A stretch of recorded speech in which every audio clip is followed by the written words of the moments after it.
Hey everyone, Diavolo here, and in today's video, we're going over one of the most reckless and absolutely hyped moments so far from throughout the freaking goated story that is Jujutsu Kaisen. I absolutely love this fight, like I knew how to talk about this solely at some point. The new characters that are revealed and then literally killed straight away, and of course the destruction that our girl Maki Zenin commits upon the whole Zenin clan is just pure insanity. Like, I don't even really need to say, but I think it's plainly obvious to me that people like Big GEGE and Fujimoto are out here changing the entire perception of what a goated female shonen character can actually do. Instead of like an almost ditzy Sakura type character, we have these freaking ballsy chicks who love fighting and throwing hands just as much as the dudes around them, with some of these chicks like Maki, Yuki, and even Makima from Chainsaw Man surpassing almost every other dude around them and becoming an utterly terrifying force that hardly anyone could ever take down. Of course, if you do enjoy content just like this where I go over a bunch of different fights, entire arcs, or complete stories from a multitude of different series, then make sure you hit that subscribe button and also be sure to leave a like on the video,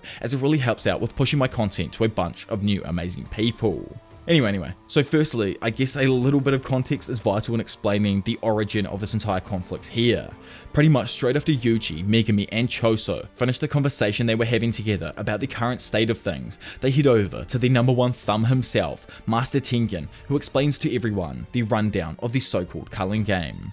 After this extremely long explanation, which barely even touches the surface of what's currently going on, everyone ends up setting out on their own different paths. One of these individual paths just happens to be this journey of absolute pain and carnage that our girl Maki decides to take.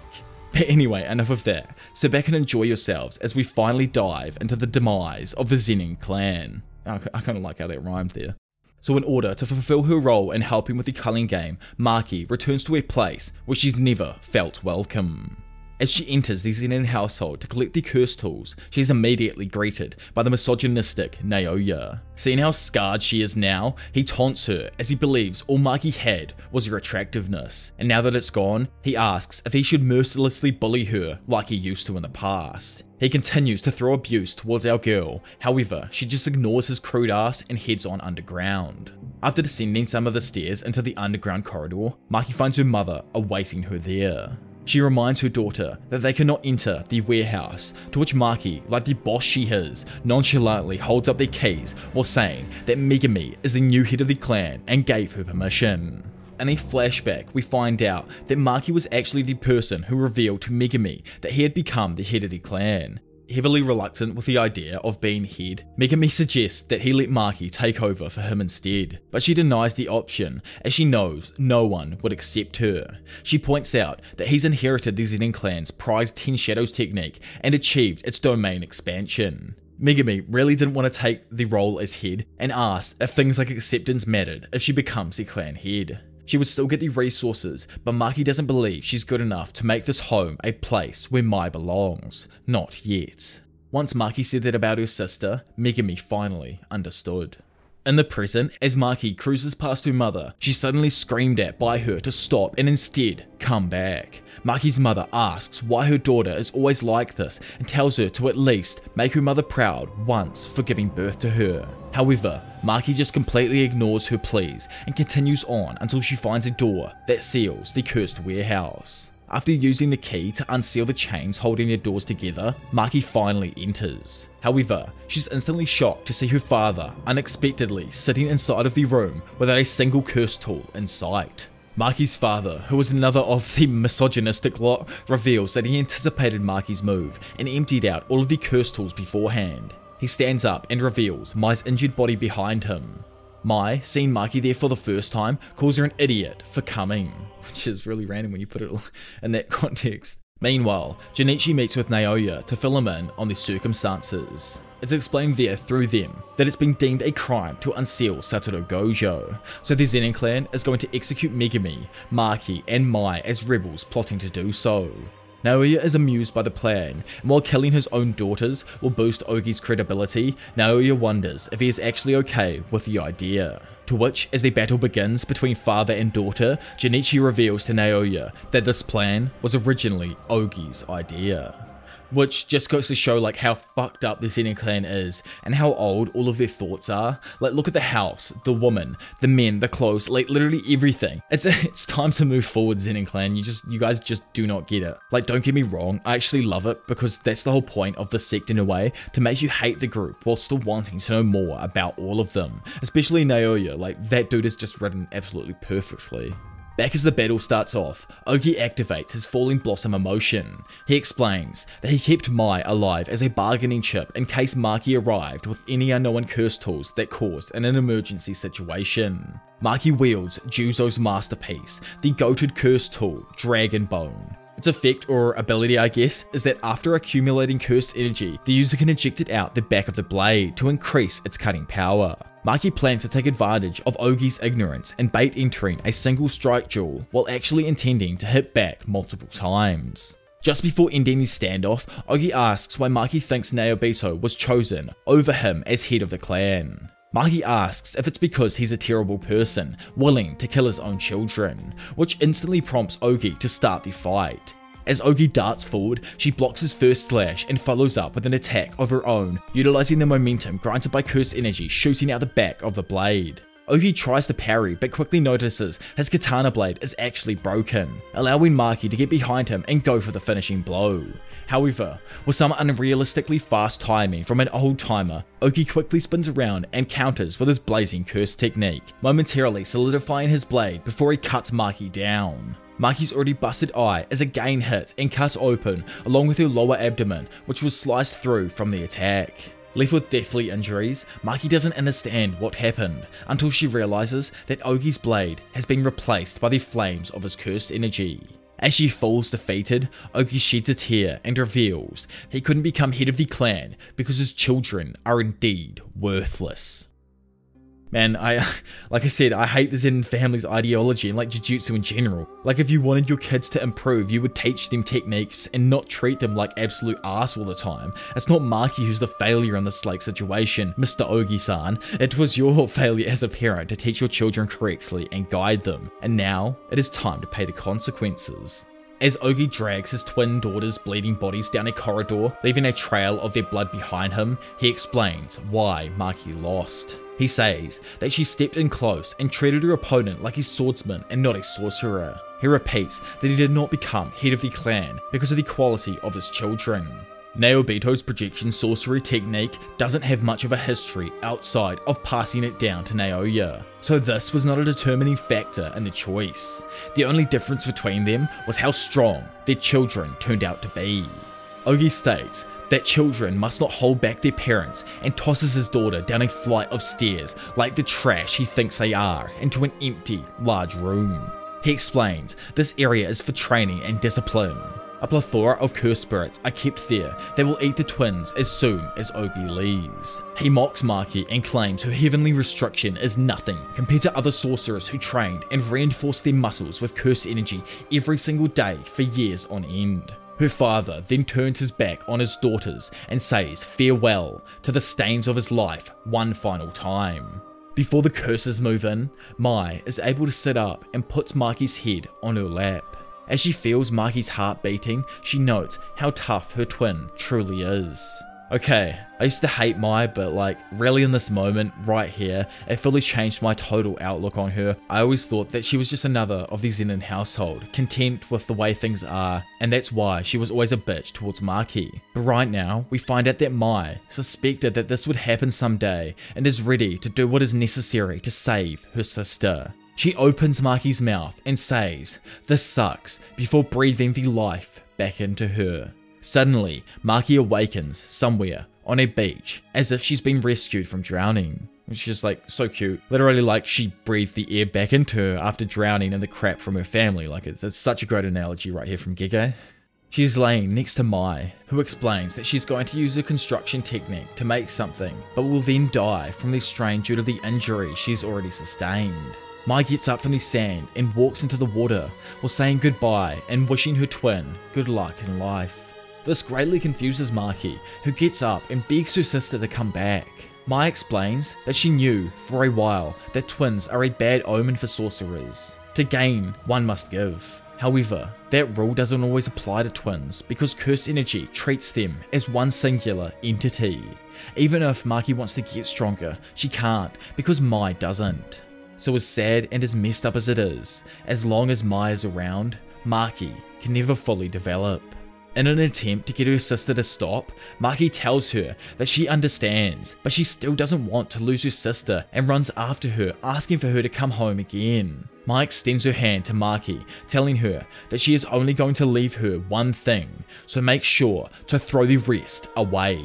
Mai will take away all of their cursed energy when she dies, so in return, she asks Maki to promise her just one thing: destroy everything. Maki takes a small reed from her sister's hand and reflects on the time they were happy as children. In the next moment, hell itself has returned as Maki awakens in reality, noticing that she's holding a sword handle instead of a reed. In a moment of beauty, she's being protected by her sister, who is tragically toppled over her with no more life left in her body. Overwhelmed by emotion, Maki cries out and tells Mai to wake up while a bunch of cursed spirits rush up behind her. Skipping over to the old man as he walks away, he notices something that just doesn't feel right and turns around to see what's up. Suddenly, all of the cursed spirits are exorcised instantaneously, confusing Ogi as their presences just vanish for him.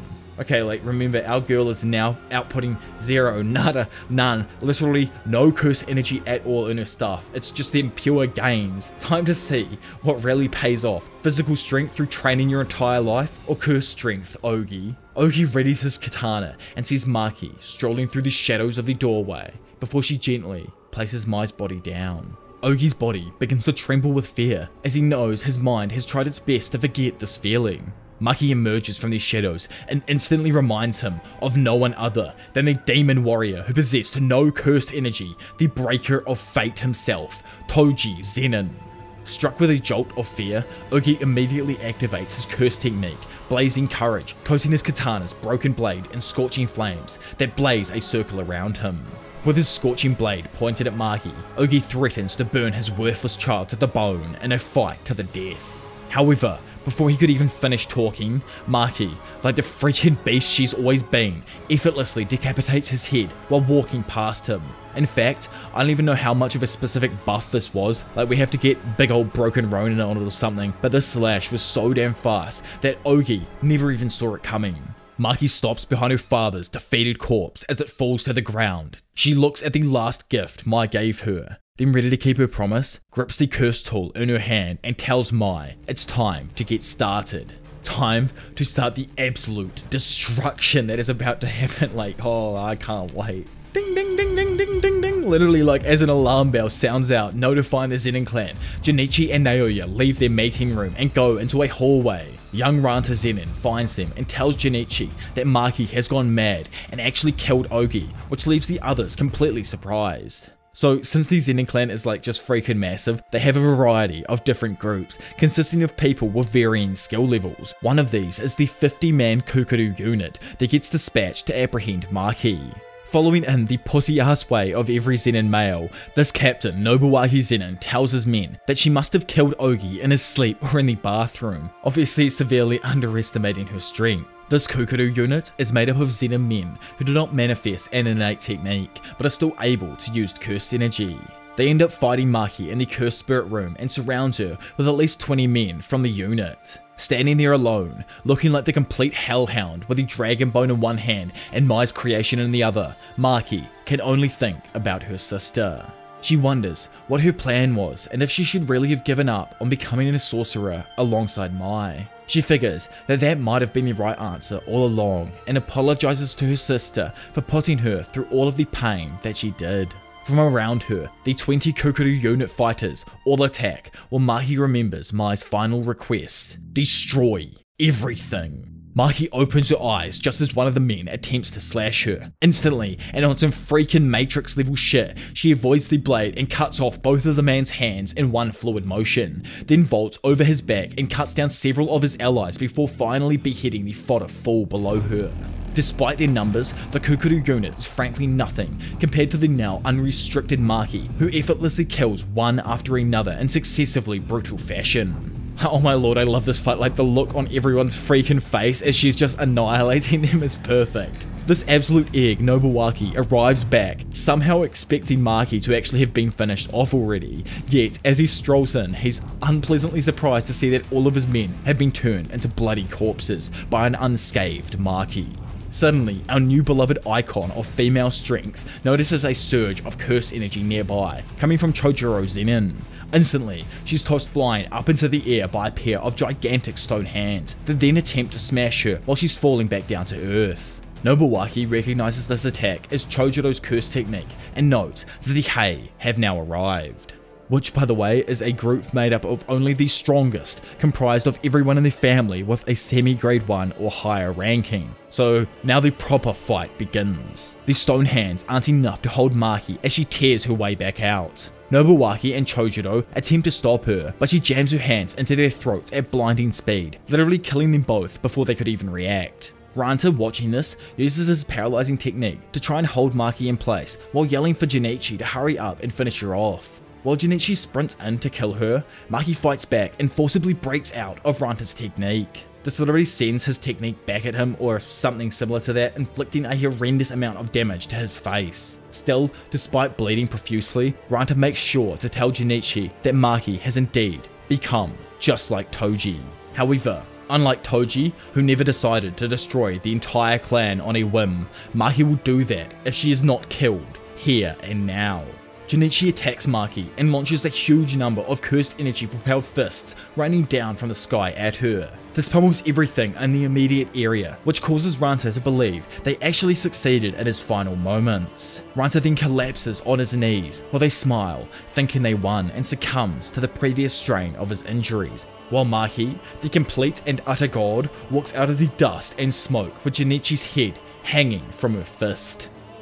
Finally, the misogynistic NAOYA Zenin, who secondly, under being an absolute hoe as the head of the Hei Squad, confronts Maki via a small, traditional Japanese-style bridge that extends over a nice pond. Standing there, he of all people calls Maki cruel and asks if she even has a human heart. To which Maki, with a cold and callous face, replies no, as her heart has already been taken from her.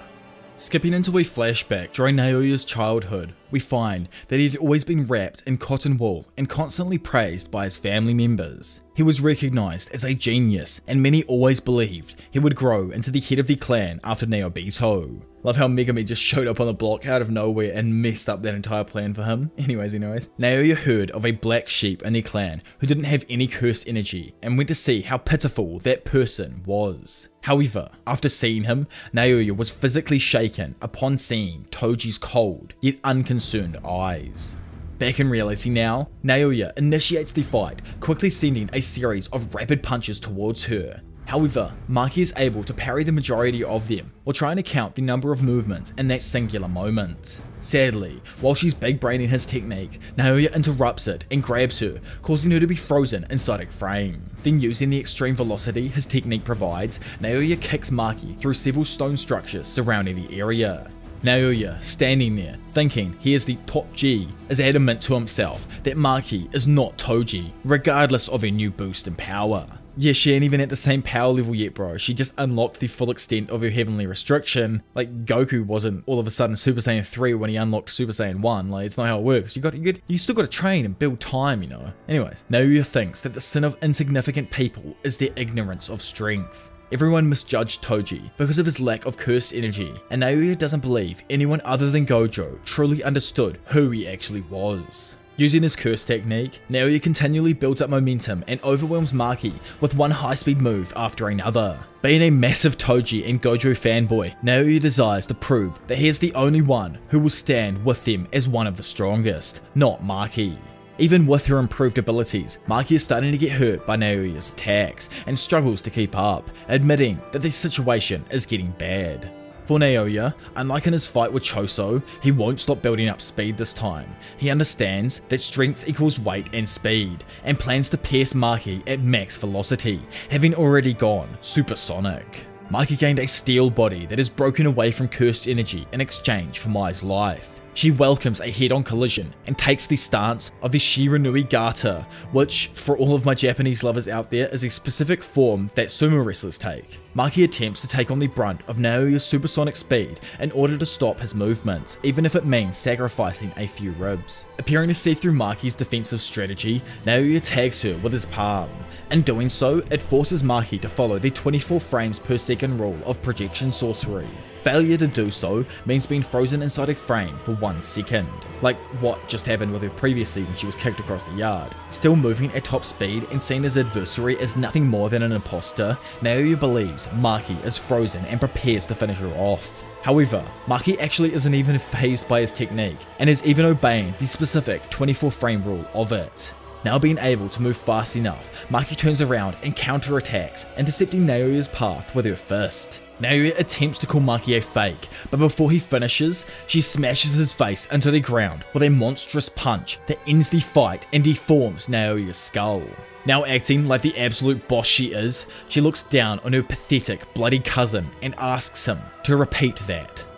So I guess all of the action in regards to the Zenin Clan mutilation ends there, but we still have just one more massive moment I probably should chuck in here for all of you guys, because oh my lord, it wraps everything up just perfectly. Having left the battlefield now, Maki finds her mother in a kitchen area. Like, of course, like, where else would she be in a Zenin household? It's just so freaking sexist of them. Maki's mother tells her to stay back, but Maki wants to know why she screamed at her to come back earlier in the corridor. Too distraught to even recall what happened only moments prior, Maki's mother can only ask what Maki is talking about. Dissatisfied, Maki approaches her mother, who yells out in panic several times before her blood is splattered on the wall. Okay, I'm not gonna lie, this does confuse me a slight bit. I think Mumsie turned the blade on herself right here, but honestly, let me know what you guys think down below. I really don't think Maki actually sliced up her mum.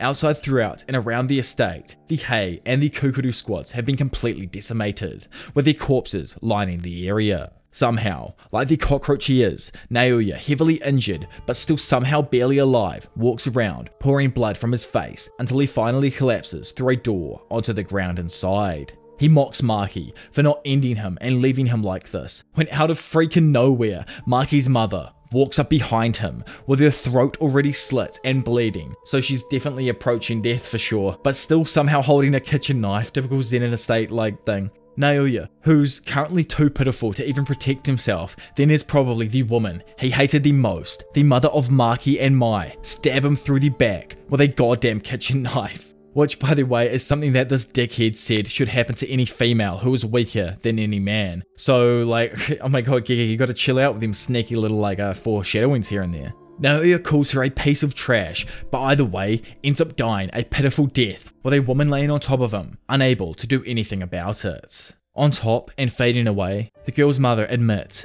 that she really was glad to have given birth to 2 amazing girls.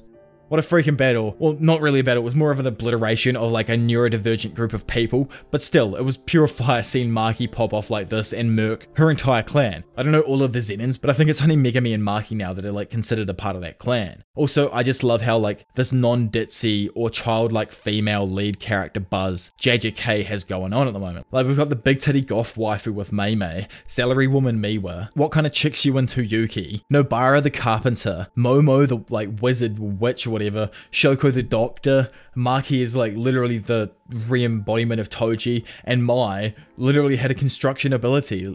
Construction, it's crazy, I don't know. All of them are just like brilliant female characters that just seem to have what feels like a personality to them more than other shows. And this doesn't just apply to the female characters in Jujutsu Kaisen, of course, it's literally anyone, and it's what makes the story, the world, pretty much anything to do with it so damn enjoyable. So that officially brings us to the very end of what is Maki's massacre of her entire family. Obviously, if you guys have enjoyed this video and want to see more stuff just like it in the future, then make sure you hit that subscribe button down below, and also be sure to leave a like on it, as it really helps with pushing my stuff to a bunch of new amazing people. Of course, this is actually only a section of what is the later Perfect Preparation arc that I'm going to be like uploading in around 7 days from now, so you guys can look forward to that if you guys are like expecting a big arc video to come out this week. I'm just not finished it yet, it's almost done, but we'll be there soon enough. I'm going to be also releasing like more fight videos from throughout the past, and like my Shibuya incident, and maybe even in my Demon Slayer videos, to try and garner new people towards the channel that aren't interested in the like super long videos, but are more interested in, say, the shorter fighting videos that I upload and all that kind of jazz. Obviously, if you guys want to even support me even further than just, you know, like subscribing and watching my videos, which is absolutely enough, then there is my Patreon, which I will leave in the description down below. But obviously you guys don't have to do that, but you know, feel free to message me and all that kind of jazz if you do end up subscribing or following me over there, and I will 100% reply to you guys and all of that, you know, stuff that you're meant to do. Like, I don't know why people can't. It's not that hard at the end of the day. And you know, thank you to all my Patreons who have been subscribed for the past, you know, like almost half a year now. Shout out to all of you guys, you're freaking amazing. But anyway, for now, it's been your professional degenerate, Diavolo, and I'll see you all in a bit.